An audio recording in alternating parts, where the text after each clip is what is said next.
Hello, welcome back to Bill's Workbench. In this exciting episode, we're going to be attaching the pinion back to the motor. That's right, we're going to put it back. And we're going to use the part from our pinion wrench from the previous episode in order to help us put that back.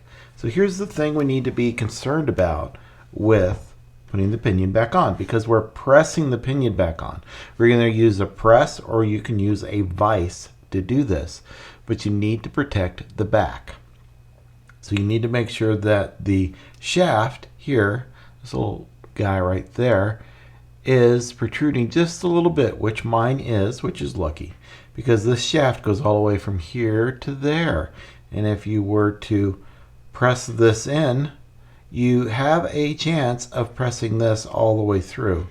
This does have some ridges in here, so this could damage the bearing.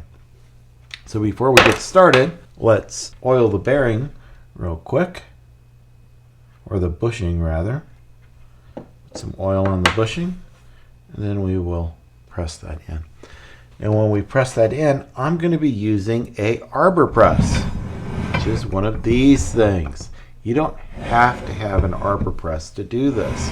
You can do this with a vise. A vise would work as well. But you need to make sure that you are protecting the back. So if we look at this part that comes with the pinion puller, see, I can push that against there, and that is going to give me just enough clearance where these things won't be bothered. If I didn't have that, I would use something like this. This is a good thing. It fits in there just right as well.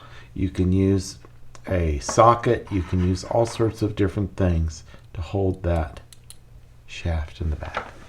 So let's get started pressing that in.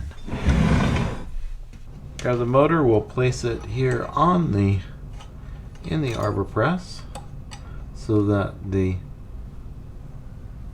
shaft is in the right spot. Grab the pinion. We'll put it on top here.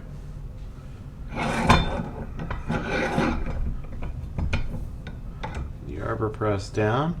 Before you press it in, you want to make sure it's all lined up properly. So check all the way around. Make sure it's as straight as it can be, and that the shaft is supported. So this I want to be straight, and down here I want to be supported. Then we'll press it in.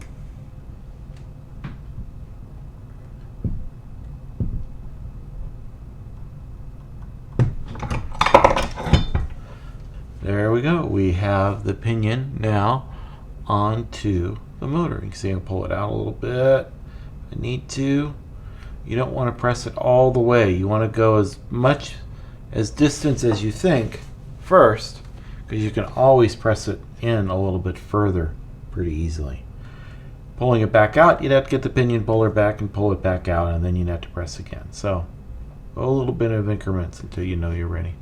Alright, so that's how you do it. That's how you attach a pinion to a motor.